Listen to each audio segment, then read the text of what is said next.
Allons à Messine pêcher la sardine, allons à Lorient pêcher le hareng. Allons à Messine pêcher la sardine, allons à Lorient pêcher le hareng. Il était deux amants qui s'aimaient tendrement, qui voulaient voyager. Bon, salut les péchous. Donc, comme promis, je vous fais la suite de la petite vidéo, ça se gâte pour les margates. Je vais déjà vous rappeler un petit peu la biologie de la bestiole. Hein. Les céphalopodes ont une durée de vie très courte. En fait, ils ne survivent pas à leur reproduction. Donc, ils vont se développer à peu près, ils vont mettre 2 ans à se développer, ils vont pondre et ils vont mourir. Alors, la sèche pond au printemps, le calmar, lui, ferait plutôt à la fin de l'automne. Là, par exemple, vous avez un petit encornet que j'ai pris à la mi-septembre. Bon, je l'ai remis à l'eau, bien sûr, il était trop petit.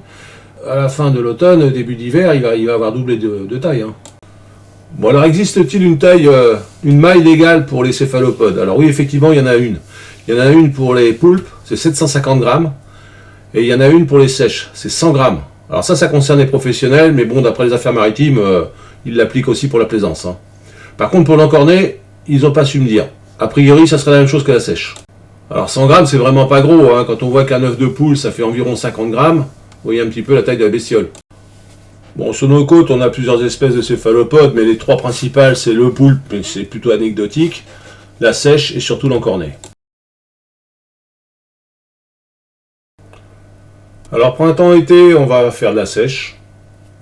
Et fin de l'été, début de l'automne, on va faire du calmar, de l'encornet. Alors souvent à l'automne, on fait les deux. Hein. Bon, la façon la plus connue de pêcher ces animaux, c'est à la turlute. Hein. Alors les maîtres du jeu, c'est les japonais, c'est eux qui ont pratiquement tout inventé. Alors des turlutes, il y en a plein de modèles hein, dans le commerce. Donc à gauche, c'est plutôt des turlutes flottantes, alors qu'à droite, c'est des turlutes plutôt coulantes, dont certaines sont beaucoup plus plombées, ce qui permet parfois d'éviter de mettre un plomb. Alors, ça peut être intéressant quand les dérives sont pas trop rapides, et la nage est assez naturelle comme ça. Alors là, vous avez un montage en potence. Hein.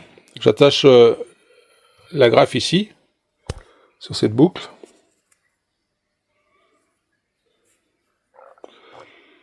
Là, je mets un bas-de-ligne à peu près de 20 cm. Et un plomb, selon la dérive, hein, selon la force du vent, qui se retrouve à peu près 50 cm en dessous. Donc là, ce principe-là, vous pouvez aussi mettre une turlute flottante. Hein. Bon, ça c'est assez classique, hein, ça marche bien. Alors là, c'est un autre montage, on appelle ça en drop shot. Vous passez le fil dans l'anneau, vous faites une clé, et vous serrez gentiment. Bon, si ça suffit pas, vous en faites une deuxième, c'est-à-dire que pour pas que le leurre il glisse. Mais ça, c'est assez efficace. Bon, au-dessus, évidemment, c'est le fil du moulinet. Hein. Et ça vous permet de régler assez facilement la hauteur à laquelle vous voulez faire évoluer votre turlute. Et ça en mêle pas, hein, ça pêche bien aussi, hein, c'est assez pratique. Un autre montage aussi qui est très bon. Hein. Le plomb tout en bas. La turlute plombée montée en drop shot. Et par contre, une turlute flottante qui, elle, est montée sur un avançon sur une potence, qui va avoir une nage beaucoup plus fluide. Donc ça marche bien, surtout pour le calmar, d'ailleurs. Hein. Et des fois, ça arrive d'en prendre 2 d'un coup. Hein. De toute façon, la sèche ou le calmar, ça se pêche pas dans des creux de 2 mètres. Hein. En général, faut une mer calme, faut une dérive modérée, faut pas que le leurre se déplace trop vite au fond. Alors, faut quand même qu'il se déplace, parce que si on bouge pas, on prospecte pas, c'est pas mieux. Mais avoir une petite dérive d'un nœud 5, 2 nœuds, c'est l'idéal. Avec une profondeur de 15-20 mètres.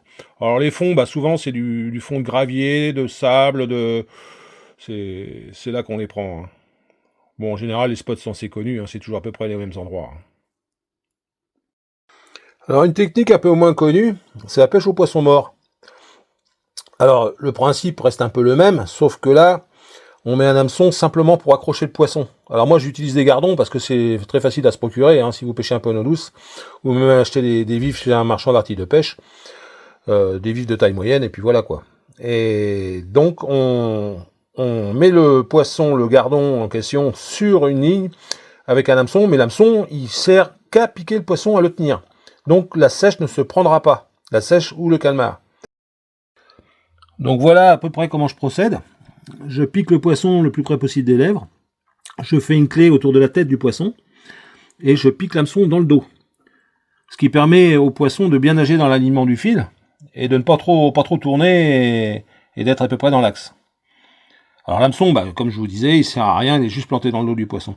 Alors la sèche va le tenir, elle va l'attaquer ici, juste derrière la tête là. En général, ils emmènent d'ailleurs un bon petit morceau de bidoche à chaque fois. Donc quand vous avez pris 2 ou 3 sèches, en général, c'est bon, hein, vous pouvez changer le poisson mort en question. Alors le but, c'est de l'emmener dans une épuisette, sans qu'elle lâche. Faut pas la soulever, tant que vous la soulevez pas, en général, elle tient et elle rentre dans l'épuisette.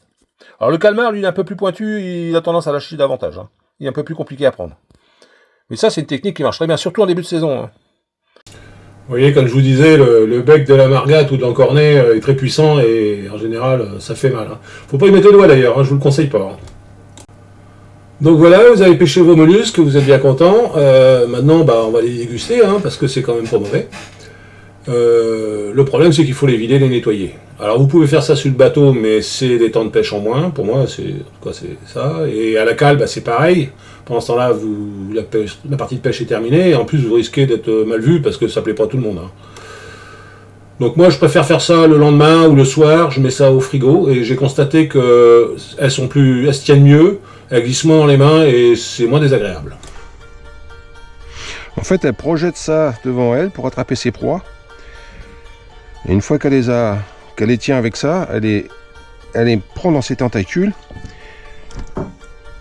et le mord avec le bec. En général, elle attrape sa bestiole, elle attaque derrière la tête et là, ça la tue.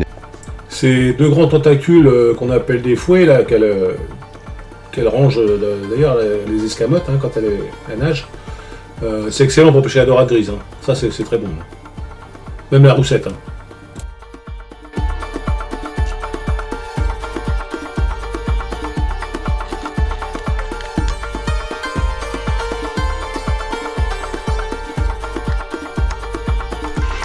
On extrait l'os. Ouais. Si vous avez des canaris, là, faut les garder ou des poules.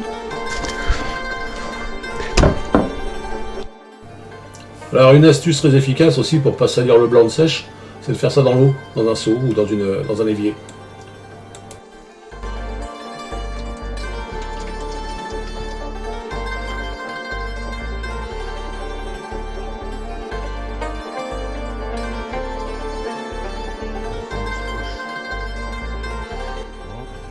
Là, je coupe à ras des yeux, je récupère la couronne de tentacules, je la rince et c'est bon.